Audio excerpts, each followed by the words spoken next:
Halo, Waalaikumsalam warahmatullahi wabarakatuh.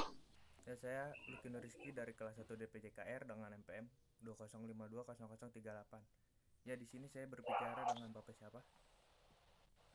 Dengan Reno Ratman Denaldi, kelas 1 DPJKR NPM 20520019. Ya Pak, Jadi tujuan gimana? tujuan saya di sini untuk mewawancarai Bapak. Saya ingin menginformasi tentang nilai-nilai anti korupsi, Pak. Materi yang menyangkut Ya, itu tentang yang pertama jujur, disiplin, tanggung jawab, adil, berani, peduli, kerja keras, sederhana, dan mandiri. ya. Ada 9 poin Ya, indikator tentang anti korupsi. ya untuk yang pertama itu jujur. Gimana eh, pendapat Bapak tentang kejujuran? Kalau pendapat saya tentang jujur, jujur ialah merupakan salah satu nilai yang paling utama dalam anti korupsi. Karena tanpa kejujuran, seorang tidak akan mendapatkan kepercayaan dalam berbagai hal, termasuk dalam kehidupan sosial, dalam bermasyarakat, umumnya dalam bermasyarakat. Jadi kalau tanpa kejujuran, seorang itu tidak bakalan terpercaya oleh masyarakat sekitar. Berarti jujur itu sangat penting ya. Gimana? Ya, untuk yang kedua itu disiplin. Gimana pendapat Bapak tentang disiplin?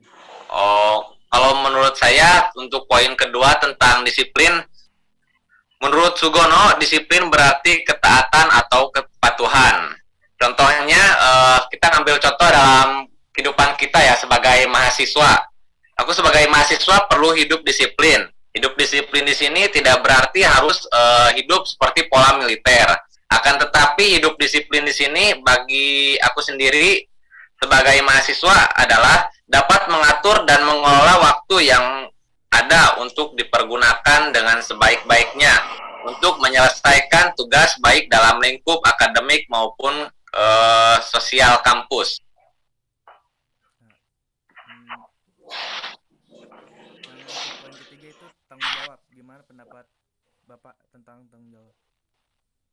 Kalau menurut saya tentang tanggung jawab ya, tanggung jawab artinya keadaan wajib menanggung segala sesuatunya. Kalau terjadi apa-apa boleh dituntut, dipermasalahkan dan diperkarakan.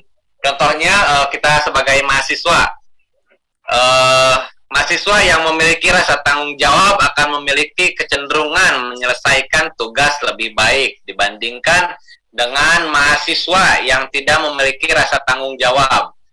Akan menjadi bahasa Sundanya mah amburadul si tugasnya tuh.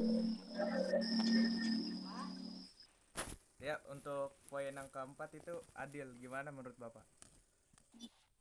Kalau menurut saya ya tentang adil, berdasarkan artinya adil adalah sama berat, tidak berat sebelah, tidak ataupun tidak memihak. Contohnya bagi kita sebagai mahasiswa ya Ki, karakter adil ini perlu sekali dibina sejak masa perkuliahannya agar mahasiswa dapat belajar mempertimbangkan dan mengambil keputusan secara adil dan benar. Baik, dan untuk poin ke 5 itu berani. Gimana menurut Bapak? Kalau menurut saya ya tentang poin nomor 5 berani. Berdasarkan artinya ya berani itu mempunyai hati yang mantap dan rasa percaya diri yang benar dalam menghadapi bahaya ataupun kesulitan. Contohnya jika kita temui di dalam kampus ya, ada banyak mahasiswa yang sedang mengalami kesulitan dan kekecewaan. Meskipun demikian untuk menumbuhkan sikap keberanian, mahasiswa dituntut untuk tetap bertanggung jawab pada tujuan.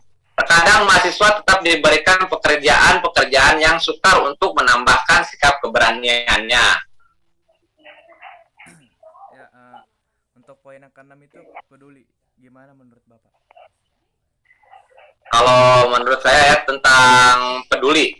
Kepedulian menurut Sugono Definisi kata peduli adalah mengindahkan, memperhatikan, dan menghiraukan.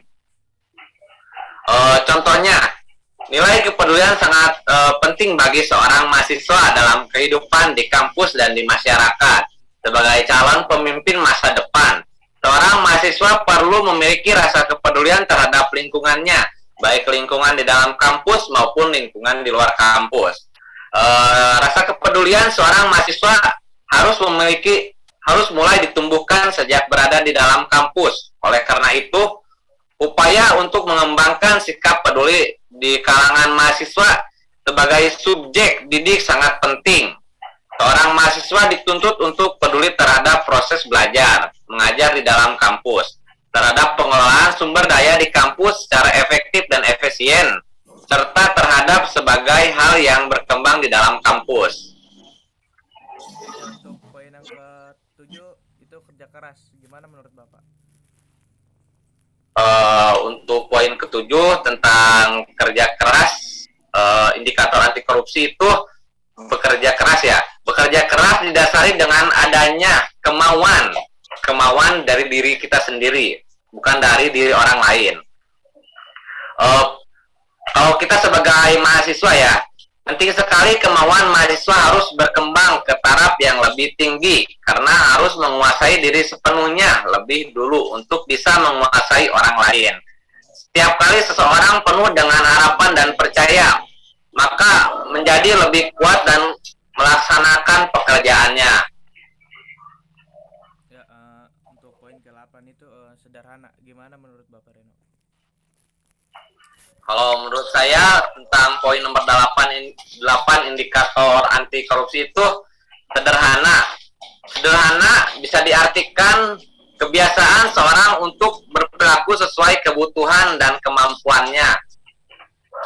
Untuk contohnya, kita sebagai mahasiswa ya, kita gaya hidup mahasiswa memerlukan hal yang penting dalam interaksi dengan masyarakat di sekitarnya. Gaya hidup sederhana sebaiknya perlu dikembangkan sejak mahasiswa menganyam masa pendidikannya.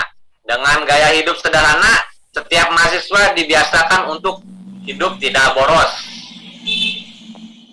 Ya, dan untuk poin yang terakhir itu mandiri. Gimana menurut Bapak? Kalau menurut saya ya, tentang indikator nomor 9 itu mandiri. Kemandirian adalah kemampuan remaja dalam berpikir, merasakan dan membuat keputusan secara pribadi berdasarkan diri sendiri, dibandingkan mengikuti apa yang orang lain percayai. Contohnya ya, kita sebagai mahasiswa, kondisi mandiri bagi mahasiswa dapat diartikan sebagai proses mendewasakan diri, yaitu dengan tidak bergantung pada orang lain atau bergantung kepada orang tua kita sendiri ya. Kan namanya juga hidup mandiri. Hal ini penting untuk masa depannya, di mana mahasiswa tersebut harus mengatur kehidupan dirinya sendiri dan orang-orang yang berada di bawah tanggung jawabnya. Ya, terima kasih. Gimana?